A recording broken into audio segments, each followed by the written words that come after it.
What's up, you guys? This is the 5th episode of Hot Takes Cold Truths. I'm just here to talk about the thing that's been going on throughout the whole season. Did the Knicks win or lose the Mikal Bridges trade?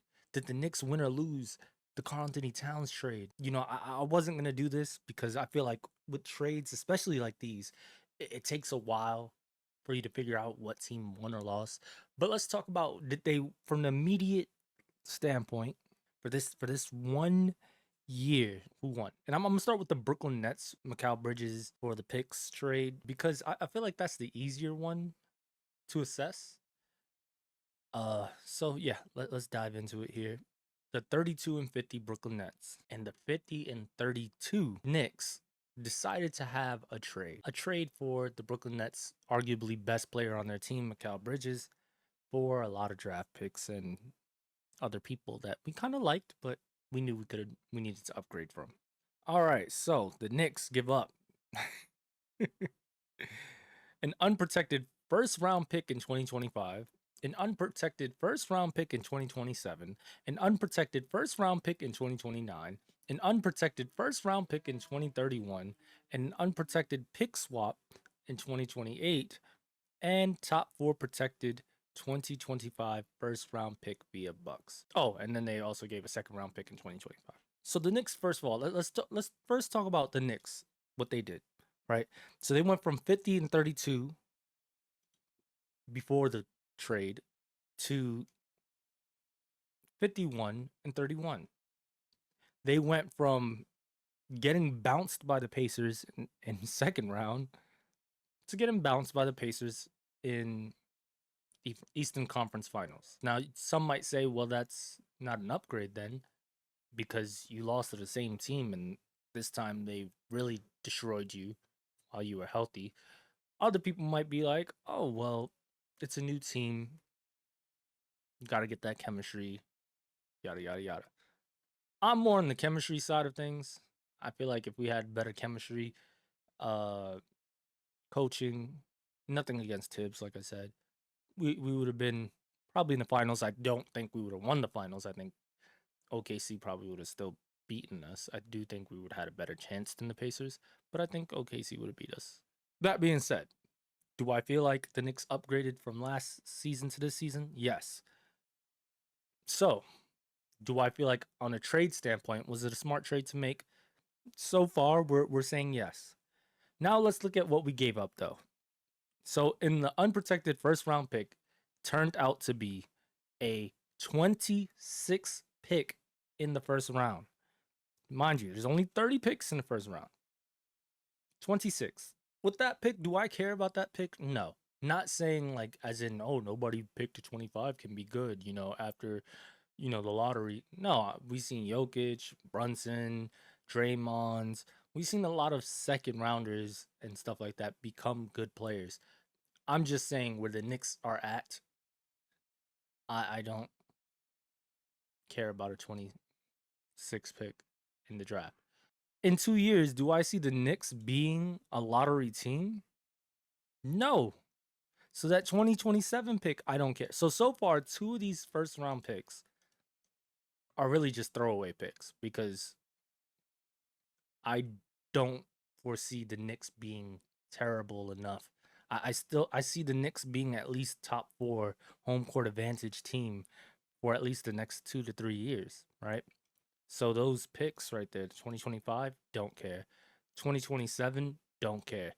Now this is where we start entering like, ooh, territory, right? Now let's say we had to break up the team and we drop, right? Because a lot of, especially with the ruling, with the contract, the CBA rules, a lot of we seen Boston, right? What Boston has to do, they got to break up. We see Philly deal with injury, drop down really low there. You know what I'm saying? They got some good number three in the draft.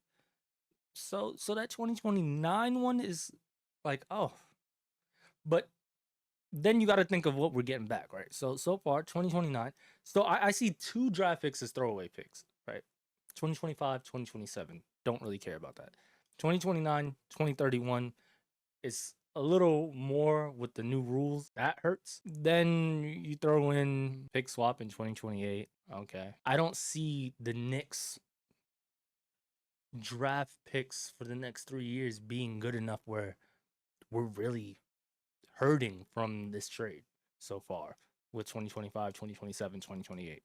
Then the top four protected from the Bucks, right? Okay. Second round pick in 2025.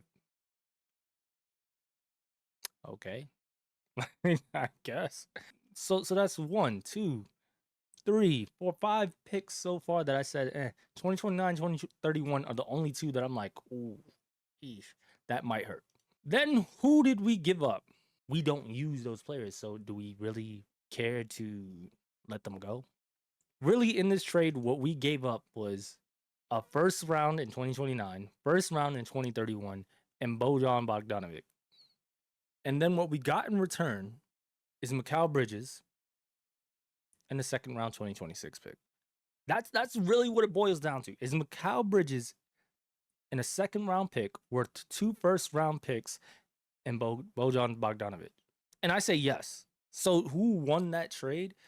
I mean, to me, because I think the Nets were going into rebuild mode anyway. Because as you see, they went from 32 and 50 to 26 and 56. So I think they were purposely going down, trying to get their draft picks and all that stuff to go into rebuild mode. They're not doing anything soon. And I feel like, so with the Nets, we'll find out more later when it gets to that 2029, 2031, who won that trade, right? With Mikal Bridges. But right now, I would have to give the hats off to the Knicks. The Knicks get what they want. The Nets get late in the draft picks, and Bogdanovich retired. I doubt we're going to see much of Shake Milton and Mamadi. So, okay. And what did we get? Mikal Bridges, who had great fourth quarters against Boston that helped us push to Eastern Conference Finals. We had a second round pick. Okay. I feel like people are hating on this trade too much, and they just got to be real with what's going on. And I understand people like, oh, but now they're talking about Giannis is available, yada yada. Nobody knows when who's available and yada yada. You can't, like, let's say you just traded your picks and all that, and you got like Damian Lillard, and then you find out LeBron gets available like a year at the end of the year. You can't be like, oh, they should have just kept their picks because LeBron was available. No, LeBron just got available. We can't let go of the chance of getting Damian Lillard because we're rolling the dice on if LeBron's available, and then rolling the dice if they're gonna even choose us to trade with to get LeBron. So that's two things that you're rolling the dice on. One is if the player is available. Two, if the team even wants to do a deal with you. So yes, I don't care if Giannis is available. I don't care if we had the picks, would they possibly have chosen? Woulda, coulda, shoulda, whatever. But the point is, we don't even know if the Bucks would have dealt with us. We don't even know if Giannis is truly available. So take that Giannis talk, get him out of here. And I think this Mikal Bridges trade was great for the Knicks. I think the Knicks win this trade. And especially if they win, if they go to the finals or win a chip, I think you gotta say the Knicks won this trade. This is the harder one, right? Because we're talking about two teams that kind of had like similar seasons. Okay, so the Knicks give the Hornets Charlie Brown, Daquan Jeffries, Dwayne Washington Jr., 2 future second round picks, and they also got cash considerations, right? The Hornets. Hornets also received from the Timberwolves a 2025 second round pick. So far, we do not care about any of what the Hornets received. The real things come here when we look at what the Timberwolves received. Julius Randle, Dante DiVincenzo. And they got, what, Bates Diop? The guy that we received from the Nets in the Nets trade? So essentially what we said was, listen, we ain't keeping this guy. We got this guy from this Mikal Bridges trade. We're going to use him to get Karl-Anthony Towns. So they traded Julius Randle, Dante DiVincenzo, a future first round pick from the Pistons. Future first round pick via the Pistons. Now, Pistons are an up and coming. They were 4th or something like that, like 5th, 6th, a playoff team. That's my point. So they probably like maybe the middle ground of the NBA draft. We don't care about the first round pick. We don't care about Bates. All we care about is Randall and DiVincenzo and Karl-Anthony Towns. Now, Towns doesn't play defense. On that same breath, I can tell you, Julius Randle doesn't either. And it's nothing against him. Julius Randle's strong. He goes in. He does his thing. But we're not going to act like Karl-Anthony Towns didn't show us that he can go into, that he shoots from the three, spaces the floor, all these things, right? So what we essentially did was took the pluses that Julius Randle gives us, the pluses that Dante DiVincenzo gives us, minus the defense, put them together, and then got one player that does them both. I mean, he doesn't have the hustle of Dante DiVincenzo. That's the only thing we're lacking. But this is why I felt like this one's more even-sided. However, now if you want to say who won the trade, this is where it gets tricky. Because last year, before the trade, Timberwolves are 56-26, right? And the Knicks were, like I said, 50-32.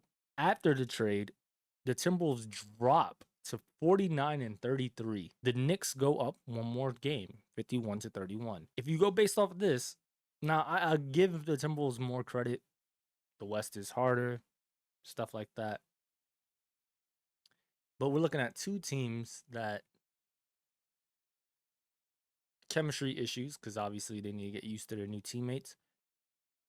We're looking at two teams that were on the top of the game on both conferences, but only one of them had a drop from being where they were at.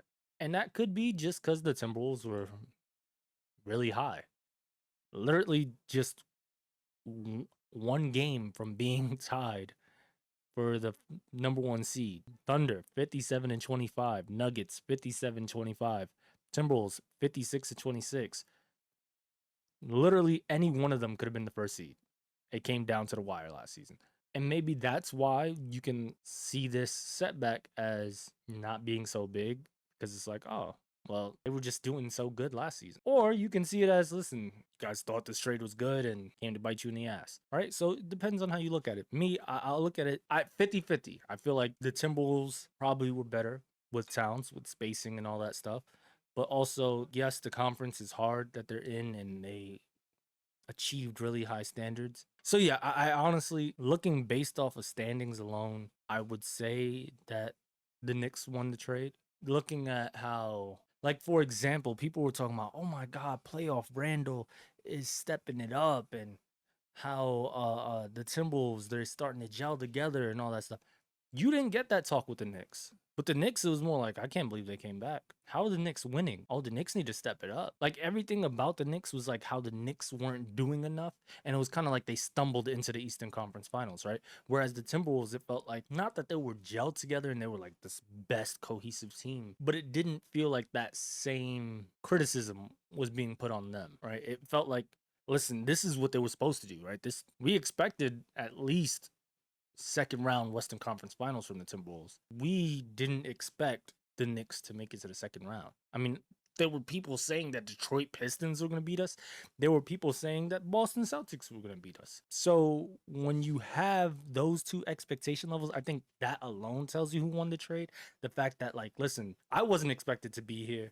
Based on my season, we looked not cohesive at all, and we still made it this far. Knicks was like always, oh, they need to play less minutes.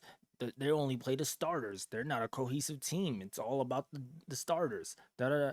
So I guess if you look at that perspective with expectations, the criticisms, the standings, I would go lean towards the Knicks winning this trade. But I would say if you want to take all that out and just look at the teams themselves and their accomplishments, I feel like it's an even trade. I feel like so far with the Timberwolves and Knicks, nobody has won. It was a win-win situation. I feel like what will tell who won the trade will be this upcoming season. Yeah, if you want to really dig deep and be like, oh, who won the trade? I'd be able to give you a more definite answer after this next season. But I appreciate you guys for watching. Make sure you hit that like, subscribe, comment, and be ready for the next video, y'all.